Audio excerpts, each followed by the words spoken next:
সংসারে একটা গৃহিণী যখন থেকে পা দেয় না তখন থেকে কিন্তু তার একটাই চেষ্টা থাকে, সেটা হচ্ছে নিজের সংসারটাকে একটু সাজিয়ে গুছিয়ে ভালোভাবে রাখতে, যত্নে রাখতে। কিন্তু সাজিয়ে গুছিয়ে রাখার পিছনে কিন্তু তাদের অনেক অনেক পরিশ্রম থাকে। তবে সব থেকে বেশি দরকার হয় কি জানো তো, টাকা পয়সার নয়, সেটা হচ্ছে রুচিবোধ আর পছন্দের। তো চলো আজকের ভিডিওটা এখান থেকে স্টার্ট করছি। Hello everyone, good morning, welcome back to my channel. আশা করছি সকলেই খুব ভালো আছো। বীরভূম জেলার ছোট্ট একটা শহর থেকে আমি সুধা আবারও চলে এসেছি নতুন দিনে নতুন আরও একটা ব্লগ নিয়ে। সাথেই থাকো আমার, আশা রাখছি আজকের ব্লগটাও তোমাদের খুব ভালো লাগবে। সকাল টাইমে ফার্স্ট মর্নিং কিন্তু একটা রুটিন আমার এক্সট্রা দাঁড়িয়ে গেছে, সেটা হলো খালি পেটে ওষুধ খাওয়া। শুধুমাত্র খালি পেটে নয়, একদম কিন্তু সারা দিনটাই চলছে। তো ওষুধ নিয়ে চলছে যখন কাজ কারবার, তখন ওষুধ দিয়ে দিনটা শুরু হলো। তো দেখো, ওষুধ তো খেতেই হবে, যেহেতু শরীরটা চলতে গেলে কিন্তু ওষুধটা খুবই প্রয়োজনীয়।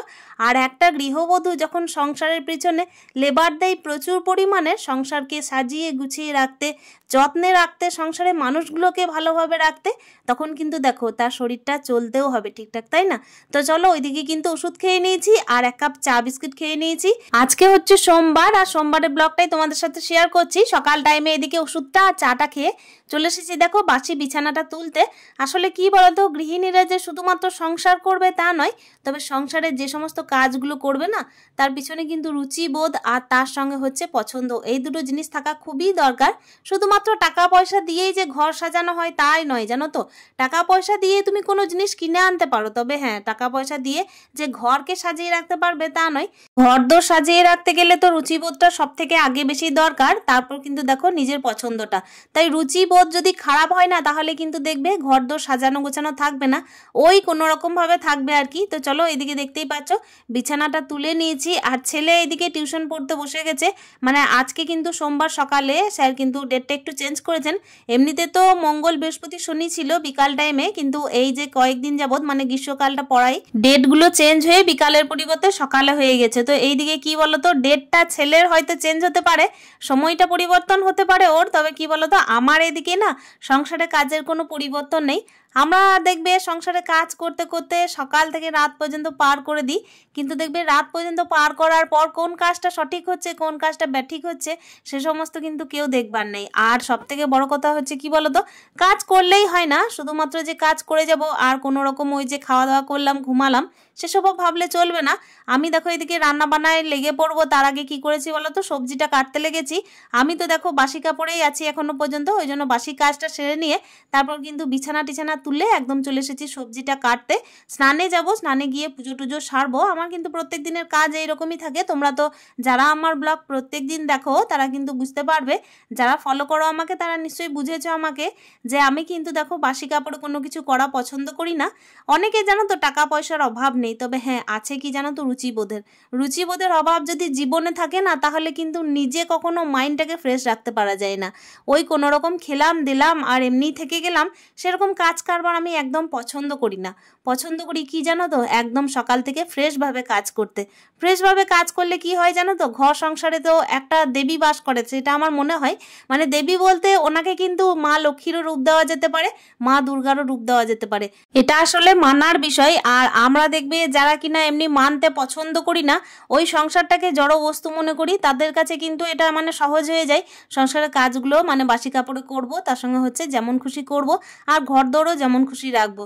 তো চলো, অনেক হয়ে গেল কথাবার্তা, এদিকে কাজের কথায় আসা যাক। স্নান হয়ে গেছে, স্নান করে এই যে দেখতেই পাচ্ছ টুকিটাকি যে সমস্ত জামা কাপড় আছে সেগুলো তো মিলে দিয়েছি।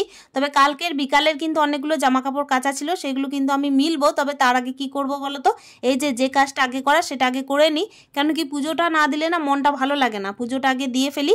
আর তার আগে এই যে ফুলগুলো আছে না, ফুলগুলো না তুললে এমনিতে রোদের অবস্থা যা দেখছো, যা তীব্র রোদ, তাতে কিন্তু ফুলগুলো ঝিমিয়ে যাবে। আর জবা ফুলের নেচারটা হচ্ছে কি, জবা ফুল যখন অনেকটা বেলা হয়ে যায় না, তখন কিন্তু ঝিমিয়ে পড়ে। জবা ফুলগুলোর পাতাগুলো কেমন ধরনের যেন পোড়া পোড়া হয়ে যায়, ওই কারণে ফুল তুলে একদম কিন্তু পুজোটা দিয়ে নেব। আর এদিকে কিন্তু পুজোর বাসনগুলোও ধোয়া হয়ে গেছে। তো চট জলদি আজকে পুজোটা দিয়ে নিচ্ছি। রোদটা কিন্তু প্রচুর পরিমাণে পড়েছে বন্ধুরা।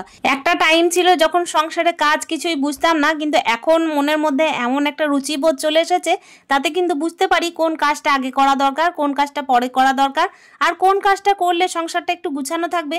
তাতে হয়তো 2 পয়সা কম থাকতে পারে, তবে কি বলতো, সংসার গুছাতে গেলে তো টাকা পয়সার দরকার হয় না, সংসারে মানে কাজ বাজ করতে গেলে একটু রুচিবোধের দরকার হয়, তার সঙ্গে হচ্ছে ভাবনা চিন্তা আর হচ্ছে পছন্দ, এই জিনিসগুলো থাকাটা খুবই দরকার। তো দেখো কথা বলতে বলতে কাজের কথায় আবারও ফিরে আসি। ওইদিকে পুজোটা দিয়ে নিয়েছি চটজলদি, তারপর একদম ফার্স্ট মর্নিং না সবজি কাটার পরে ছুটেছিলাম বাজারে। তো বাজারে তো আমি কোনো রকমের ক্যামেরা নিয়ে যাইনি, এই যে মাছ এনেছিলাম, আর মাছটা দেখো এখন রান্না না করলেও মানে এখন ধুয়ে বেছে রেখে দিতে হচ্ছে, কেন কি দেখো ছেলে তো মাছ খাবে না, তাই মাছ নিয়ে চিন্তা ভাবনা এখন করলে চলবে না। তবে মাছটাকে যদি আমি এমনি রেখে দিই প্যাকেটের মধ্যে তাহলে খারাপও হয়ে যাবে। সংসারে কিন্তু কাজ করতে করতে যখন দেখি অনেকটা বেলা হয়ে যাচ্ছে, তখন কিন্তু আমাকে বুঝে শুনে মানে সময়ের হিসাবটাও করে নিতে হয়। আর এদিকে আমাকে মানে 9:30 থেকে 10:45টার মধ্যে রান্নাবান্নাটাও কমপ্লিট করতে হয়। ছেলের একটুখানি মানে পেটের একটু ব্যামো ধরেছে বলতে পারো, মানে ওই যে কালকে দিনে যখন ও গেছিল ড্রয়িংয়ের পরীক্ষা দিতে, তখন ওইদিকেই দোকানে মায়ের সাথে খেয়েছিল একটুখানি ছোলা ভাটোরা, সেই জন্য না ওর পেটটা একটুখানি গন্ডগোল। তো ওই কারণে ভাবলাম আজকে একটু ঠান্ডা ঠান্ডা ডাল করা যাক, মানে মাসকলাইয়ের ডাল তো পেট ঠান্ডা রাখে বলে, সেই কারণে এটা করলাম। আর আজকে এই যে মাসকলাইয়ের ডালটা করব, তার সঙ্গে ওকে হালকা পাতলাই কিছু দিয়ে খাওয়াবো, মানে হালকা পাতলা খাবার কিন্তু এই রোদের জন্য খুবই দরকার। আর এই যে আমিও আর কি নানা রকমের ডাক্তারের পিছনে ছুটলাম, তো ডাক্তারবাবু কিন্তু বলে দিয়েছেন এই খাওয়া যাবে না সেই খাওয়া যাবে না। তো আমার কিন্তু লিস্টে থেকে অনেক কিছুই বাদ, তো আস্তে আস্তে তোমরা জানতে পারবে কি কি বাদ। তো এখন দেখো ভাতটা ওইদিকে যখন আমি চাপিয়েছি, প্রেশারের মধ্যে চাপিয়েছি আজকে, মানে একটু তাড়াহুড়োর মধ্যে ছিলাম, মাছ আনতে গিয়ে না অনেকটা সময় চলে গেছে। বাজারের মধ্যে দেখবে সকাল টাইমে অনেকটাই ভিড় হয় জানো তো, প্রত্যেকে কিন্তু সকাল থেকেই বাজারঘাট করে, আর টাটকা মাছ পেতে গেলে কিন্তু সকাল টাইমে যেতে হয়, তাই না? ওই কারণে কিন্তু আমার সময়টা অনেকটাই মানে বলতে পারো যে আমি ওইদিকে ব্যয় করে ফেলেছি। আর এদিকে কিন্তু সময়টাকে ম্যানেজ করার জন্য আমি ওইদিকে প্রেশারে ভাত বসিয়েছি, আর সবজিটা যেহেতু কেটে গেছিলাম, আর মশলাটা দেখো এখনই চটজলদি করে এই যে সবজিটা একদিকে বসিয়ে দিচ্ছি, আরও একদিকে কিন্তু আরও একটা কড়াই বসাবো। তো এইদিকে কিন্তু ভাতটা হয়ে গেছে, আমি কিন্তু ওইদিকে ভাতটা নামিয়ে মানে আপাতত ঠান্ডা করতে দিয়েছি, যেহেতু প্রেশারে তো করা, সেই কারণে ওটাকে ঠান্ডা না করে সিটিটাকে যতক্ষণ না অফ করি ততক্ষণ তো বের করা যাবে না। আর এইদিকে যে ডালটাকে একটুখানি মানে ভিজিয়ে রাখলাম কেন বলো তো, যাতে ডালটা আরও ভালোভাবে সিদ্ধ হয়ে যায়, সেই কারণে মানে চটজলদি সিদ্ধ হয় আর কি। এদিকে দেখো ঢাকা দিয়ে দিয়েছি তরকারিটা, আর এইদিকে না ছেলের জন্য চাউমিন করে দিচ্ছি, চটজলদি চাউমিনটা করে দেবো, আলু দিয়েই করে দেবো। ভেবেছিলাম আজকে চাউমিন দেবো না, আসলে পেটের একটু গন্ডগোল বলে, কিন্তু কি বলতো ছেলে যে কি যে খাবে সেটা কিন্তু বোঝা খুব মুশকিল। টিফিন টাইমটা না অ্যাডজাস্ট করা খুবই মানে সমস্যা জানো তো, ফল দিয়ে আসছি তাহলে কিন্তু রেখে চলে আসছে, আবার যদি কিছু চটপটা না করে দিচ্ছি তাহলে কিন্তু একদম মানে অভুক্তই থেকে যাচ্ছে। ওই কারণে দেখলাম যে একদম তেল কম দিয়ে কিন্তু আলু দিয়ে চাউমিনটা করে দিই। আর এখন দেখো কি সুন্দর ঝরঝরে ভাত হয়েছে বলো তো প্রেসার কুকারের মধ্যে। আসলে সংসার করতে করতে কত কিছু যে মানে বুঝতে পেরেছি, কত কিছু যে করে তুলতে পেরেছি, নিজের মধ্যে কত গুণ যে আয়ত্ত করতে পেরেছি, তার কিন্তু কোনো হিসাব নেই। আসলে সব থেকে বড় কথা হচ্ছে কি জানো তো, শিখবার চেষ্টা। আর এখন দেখো এই যে চাউমিনটা আমি এখন একদম প্যাক করে দিয়েছি টিফিনের মধ্যে। আর এই যে সবজিটা হয়ে গেছে, নামানোর আগে না একটুখানি মানে ওই যে মেথি পাতাটা দিয়ে দিলাম। মেথি পাতাটা দিলে না খুব ভালো লাগে, মানে কস্তুরি মেথিটা আর কি। তো কস্তুরি মেথিটা দিলে না একটা যে ফ্লেভার হয় না সবজির মধ্যে, তো সেটা দিয়ে কিন্তু খেতে বেশ ভালো হয়। সবজিটা কিন্তু অলরেডি নামিয়ে ফেলেছি, ছেলেকে কিন্তু ওই যে হালকা পাতলা ডাল আর এই সবজিটা দিয়ে আমি ভাতটা দেবো।